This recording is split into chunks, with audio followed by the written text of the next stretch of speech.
नमस्कार, बहुत स्वागत है आपका। आप देख रहे हैं किस्मत कनेक्शन और मैं हूं आपके साथ शैलेंद्र पांडे।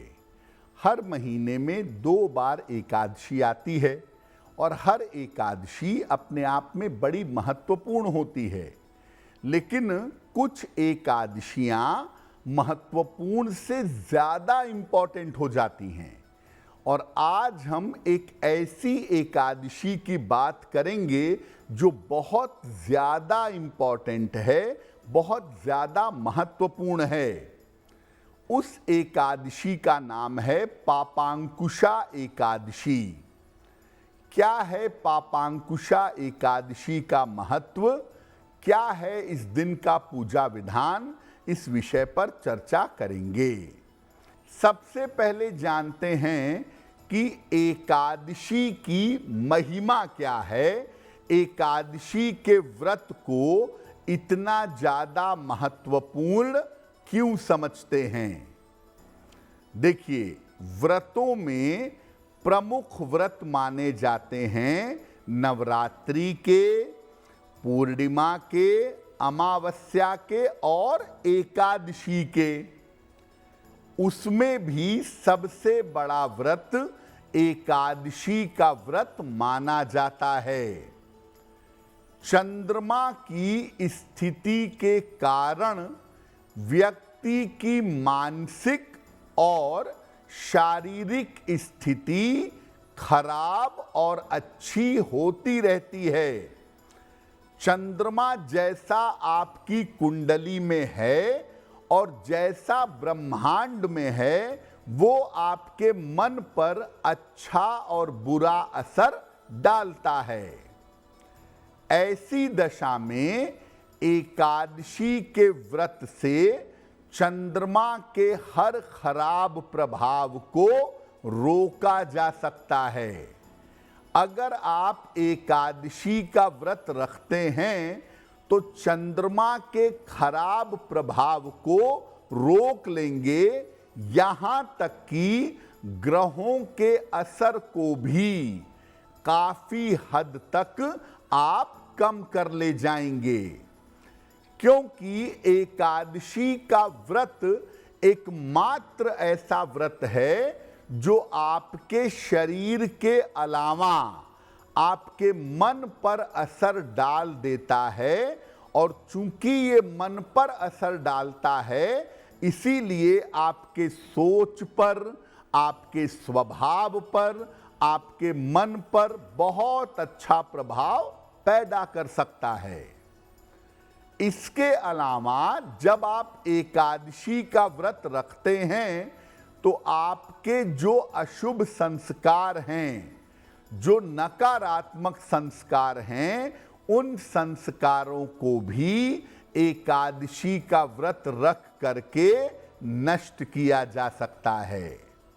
यानी अगर आप मानसिक समस्याओं से जूझ रहे हैं या कोई संस्कारगत समस्या है, तो एकादशी का व्रत रख करके मानसिक और संस्कार की समस्याओं को समाप्त किया जा सकता है।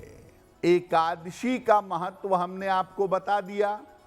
अब हम जिस एकादशी की बात कर रहे हैं उसका नाम है पापांकुशा एकादशी। पापांकुशा एकादशी इतनी ज्यादा महत्वपूर्ण क्यों है?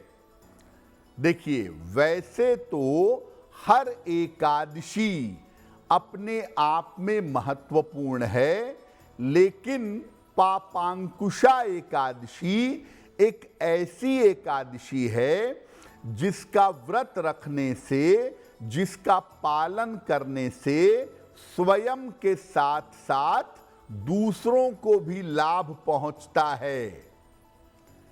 इस एकादशी पर भगवान विष्णु के पद्मनाभ स्वरूप की उपासना होती है। पद्मनाभ स्वरूप कौन सा है? भगवान विष्णु शेष नाग पर लेटे हुए हैं, उनकी नाभि से कमल निकल रहा है और उस कमल के ऊपर ब्रह्मदेव बैठे हुए हैं। इस स्वरूप को पद्मनाभ स्वरूप कहा जाता है।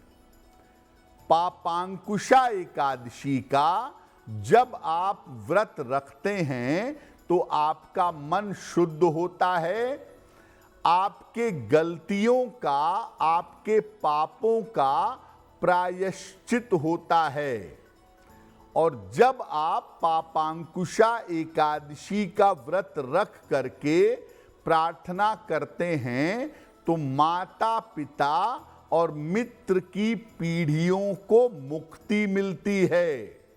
यानी अपने पापों का नाश तो होता ही है, माता पिता और मित्र के पापों का भी नाश होता है।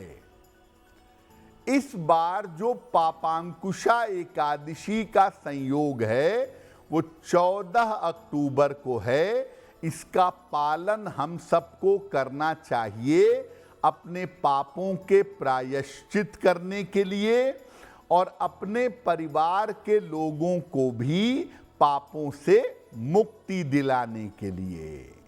जैसा आपको बताया कि पापांकुशा एकादशी पर अगर आप पूजा साधना करते हैं तो इससे आपके पाप नष्ट होते हैं, पापों का प्रायश्चित होता है।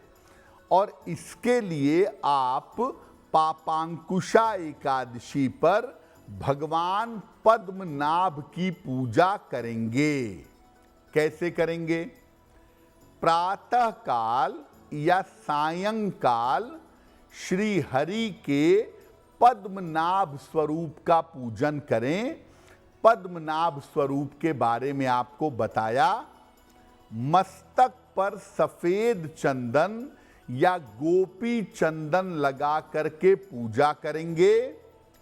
भगवान को पंचामृत, पुष्प और मौसम के ऋतु फल अर्पित करेंगे। चाहें तो आप केवल एक समय उपवास रखें, दिन में उपवास रखें और शाम को पूरा सात्विक भोजन ग्रहण करें। और चाहें तो पूरे 24 घंटे उपवास रखें, वो भी आपके लिए अच्छा रहेगा। शाम को आहार ग्रहण करने के पहले भगवान की उपासना करें और भगवान की आरती करें। पापांकुशा एकादशी के दिन जो मौसम के फल हैं, ऋतु फल हैं या अन्न है, इसका दान करना भी बड़ा शुभ होता है। मैं आपको बता दूं कि पापांकुशा एकादशी पर आप एक समय भगवान विष्णु की विधि विधान से पूजा करिएगा और विष्णु सहस्त्र नाम का पाठ करिएगा। यस्य स्मरण मात्रेण जन्म संसार बंधनात् विमुच्यते नमस्तस्मै विष्णवे प्रभ विष्णवे। विष्णु सहस्त्र नाम का पाठ पापांकुशा एकादशी पर जरूर करिएगा, आपका कल्याण होगा। अगर आप मुझसे जुड़ करके अपनी समस्याओं का समाधान चाहते हैं और चाहते हैं कि आपकी समस्याओं को ज्योतिष के माध्यम से सुलझाया जाए तो आप हमसे संपर्क कर सकते हैं, जुड़ सकते हैं एस्ट्रो तक पर।